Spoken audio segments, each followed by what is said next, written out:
to my second set of main points. Who has the authority to implement? When is quantitative easing implemented? Who has this much control over our economy? Who will be willing to enact such policy? The answer to that question is central banks have the authority to implement quantitative easing. And as you all might know, the Federal Reserve is the central bank for the United States. There are certain criteria that has to be met before the Federal Reserve starts quantitative easing. They don't just do it out of the blue, no reason at all. Unemployment has to be high as the sky. Economic growth has to be moving at a snail's pace. These are just some of the situations that have to be present before this policy is implemented. Quantitative easing is implemented when conventional methods to control the supply of money have failed. Its intent is to make money more freely available to encourage economic growth. If this policy is enacted, it means this is the last resort. The Fed has tried every other method of mitigation, and quantitative easing is the last resort. Nothing else worked. It means if this doesn't work, it's over, and there's nothing else that we can do to avert another depression or recession. My money is just as important to me, maybe even more so, as addressing illegal aliens' paths to citizenship, the deprivatization of healthcare, or any other social issue plaguing our nation right now. The adverse effect of quantitative easing may seem minute to the average person at first, but it can be very significant if the policy goes unchecked.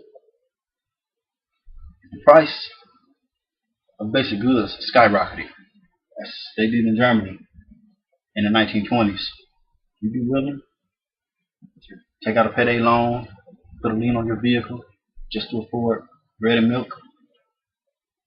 Now, realize that this is maybe pushing it a bit in today's times. However, that was not the case in Germany post-World War I. Quantitative easing has gone on for far too long, and currency plummeted. And people have to offer up more notes just to get basic food items, bread, milk, etc. Now, in my opinion, this particular policy isn't good or bad. I think it's necessary. It's a necessary means of helping an economy get back on its feet. That being said, road to hell is paved with good intentions. Quantitative easing goes unchecked. The step before it could be bad. Now, quantitative easing is a monetary policy enacted by a central bank to stimulate economic growth, and it comes with a risk of hyperinflation. It is intended to stimulate the economy. Too much for too long could have dire consequences on it instead. Now, armed with this information, you should now be able to make more informed decisions on how to save your money during these harsh economic times. To better understand what the government, in this case the Federal Reserve, is doing. And I urge everyone to at least consider the implications of this policy and make the best decisions for you and your families.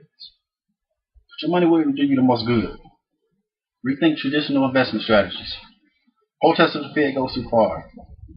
Do whatever you have to. Point is, you are now in a better position to make better decisions. Better decisions make stronger families. Stronger families